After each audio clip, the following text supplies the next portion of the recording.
चलिए आज एक सफर पे निकलते हैं। एक ऐसा सफर जो हमें ले जाएगा हजारों साल पीछे, एक बहुत ही विशाल और कह सकते हैं रहस्यमय दुनिया में। हम देखने वाले हैं एक स्कॉलर के नोट्स और उन्हीं के जरिए सिंधु घाटी सभ्यता के पन्नों को एक एक करके पलटेंगे। तो हम इसमें क्या क्या देखने वाले हैं? सबसे पहले बात होगी लोथल की, जो दुनिया का एक दरवाज़ा था। फिर हम चलेंगे हरियाणा और वहाँ की हड़प्पा विरासत को समझेंगे। इसके बाद हम पूरी सिंधु घाटी का एक मैप देखेंगे कि ये कहाँ कहाँ तक फैली थी। और आखिर में सबसे बड़ा सवाल, इसकी उत्पत्ति का रहस्य क्या था? तो चलिए शुरुआत करते हैं हमारी पहली मंजिल से, एक ऐसी जगह जो शायद उस जमाने का एक ग्लोबल गेटवे था। हम बात कर रहे हैं बंदरगाह शहर लोथल की। चलिए इसकी गहराइयों में उतरते हैं। अच्छा, तो लोथल है कहाँ? ये बसा है गुजरात में, जहाँ भोगावा और साबरमती नदियाँ मिलती हैं। और इसकी खोज की थी एसआर राव ने। इसको एक निकनेम भी दिया गया है, मिनी हड़प्पा। पर इसकी जो सबसे अनोखी बात है ना, वो है इसकी बनावट। सोचिए, शहर के जो दोनों टीले थे वो एक ही मजबूत दीवार से घिरे हुए थे। अब आते हैं उस चीज पर जो लोथल का सबसे ज्यादा खास बनाती है। वो है यहां मिला गोदीबाड़ा। अब ये गोदीबाड़ा क्या है? ये एक बहुत ही बड़ा मैन मेड बेसिन है, मतलब इंसानों का बनाया हुआ। और इसे दुनिया का सबसे पुराना डॉकयार्ड यानी बंदरगाह माना जाता है। सारा का सारा समुद्री व्यापार का खेल समझ लीजिए यहीं से चलता था। और ये ट्रेड सिर्फ आसपास नहीं होता था, ये कितना दूर दूर तक फैला हुआ था, इसका अंदाजा हमें इस चित्र से मिलता है। ये लोथल के इंटरनेशनल कनेक्शंस की पूरी कहानी बताता है। तो चलिए एक एक करके इसके सबूतों को देखते हैं। तो देखिए, पहला सबूत है एक मुहर। इस पर एक 2 सिर वाले राक्षस का चित्र बना है। अब मजे की बात यह है कि ठीक ऐसे ही देवता की पूजा प्राचीन फारस में होती थी, मतलब आज का ईरान। ये तो एक सीधा सीधा कनेक्शन हो गया है ना। चलिए अब दूसरा कनेक्शन देखते हैं, और ये हमें ले जाता है बहुत दूर, मिस्र तक। हुआ ये कि लोथल की खुदाई में एक ममी का मॉडल मिला है। अब इसका क्या मतलब है? इसका मतलब है कि यहाँ के लोग मिस्र के रिवाजों से, उनके कस्टम्स से अच्छी तरह वाकिफ थे। और रुकिए, कहानी अभी खत्म नहीं हुई है। एक तीसरा बड़ा सबूत भी है जो हमें सीधे मेसोपोटामिया से जोड़ता है। यहाँ मेसोपोटामिया स्टाइल की एक मोहर भी मिली है, मतलब फारस, मिस्र और अब मेसोपोटामिया।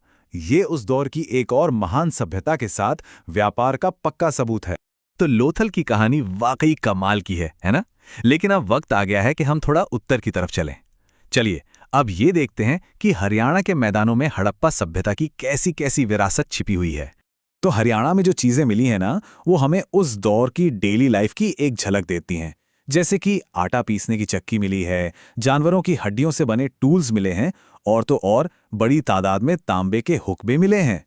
लेकिन इन सब में एक खोज ऐसी है जो सबसे ज्यादा ध्यान खींचती है। वो है एक जॉइंट कब्र, मतलब एक ऐसी कब्र जिसमें एक पुरुष और एक महिला को एक साथ दफनाया गया था। अब कुछ स्कॉलर्स का मानना है कि यह सती प्रथा का सबसे पुराना सबूत हो सकता है। हालांकि आपको बता दूं, ये एक बहुत बड़ी और काफी सेंसिटिव डिबेट का टॉपिक है। अब हरियाणा में ही एक और बहुत जरूरी जगह की बात करते हैं, राखीगढ़ी, जो जींद में है। सरस्वती नदी के किनारे बसा ये स्थल भारत में अब तक मिला सिंधु घाटी का सबसे बड़ा स्थल है। इसकी खोज की थी सूरज भान ने, और यहां से एक बहुत ही अनोखी चीज मिली है, एक लकड़ी का ताबूत। राखीगढ़ी के पास ही हिसार में एक और बहुत इंपॉर्टेंट शहर है जिसका नाम है बनावली। ये रंगोई नदी के किनारे है और इसकी खोज की थी आर.एस. बिष्ट ने। अब बनावली के बारे में माना जाता है कि ये, कह सकते हैं, अमीरों का शहर था। उस दौर के जो अमीर और पावरफुल लोग थे वो यहां रहते थे। और ये जो अमीरी गरीबी का फर्क है ना, ये यहाँ के घरों की बनावट में बिल्कुल साफ साफ दिखता है।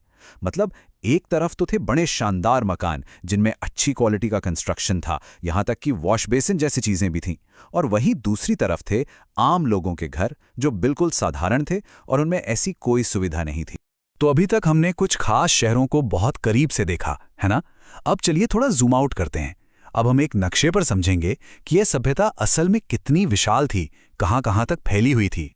ये नक्शा देखिए, ये साफ साफ दिखाता है कि हड़प्पा की दुनिया कितनी ज्यादा बड़ी थी। तो चलिए एक एक करके एरिया वाइज इसको देखते हैं। तो सबसे पहले पंजाब की बात करते हैं। यहाँ मांडा नाम की जगह पर हमें इस सभ्यता की सबसे नॉर्दर्न बाउंड्री मिलती है, मतलब सबसे उत्तरी छोर।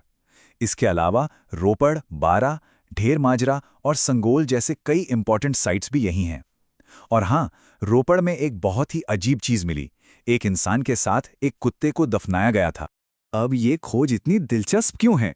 वो इसलिए क्योंकि इंसान के साथ कुत्ते को दफनाने का जो रिवाज है ना, वो असल में नियोलिथिक पीरियड यानी नवपाषाण काल की निशानी है। तो इससे क्या पता चलता है? इससे ये पता चलता है कि हड़प्पा के दौर में भी पुरानी परंपराएं किसी न किसी रूप में जिंदा थीं। तो ये सभ्यता आज के भारत और पाकिस्तान दोनों में फैली थी। हरियाणा में हमें बालू और कुनाल जैसी साइट्स मिलती हैं। सिंध और बलूचिस्तान में कोटडीजी और सुतका गेंडोर जैसे बड़े केंद्र थे।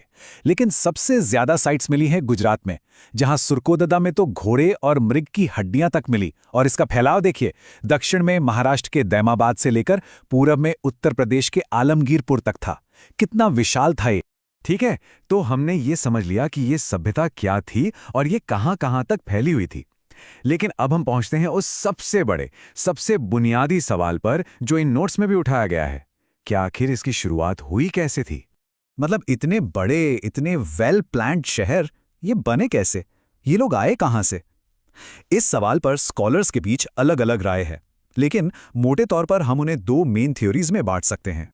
तो पूरी बहस इस बात पर टिकी है कि क्या ये सभ्यता बाहर से आई थी? ये है विदेशी उत्पत्ति का सिद्धांत। ये थ्योरी कहती है कि मेसोपोटामिया जैसे इलाकों से लोग आए और उन्होंने इसे बसाया। या फिर दूसरा ऑप्शन ये है कि ये यहीं की जमीन से, यहीं की लोकल कल्चर से धीरे-धीरे खुद विकसित हुई। इसे कहते हैं क्षेत्रीय उत्पत्ति का सिद्धांत। और जानते हैं, इसी बहस से जुड़ा हुआ एक आखिरी और शायद सबसे ज्यादा उलझाने वाला सवाल भी इन नोट्स में है। सवाल यह है कि क्या सिंधु घाटी के लोग और आर्य, जिनके बारे में हम वेदों में पढ़ते हैं, एक ही थे? ये एक ऐसा सवाल है जिस पर आज भी हिस्टोरियंस के बीच जबरदस्त बहस चलती है। और यही सवाल हमें इस महान सभ्यता के बारे में और भी ज्यादा सोचने पर मजबूर कर देता है।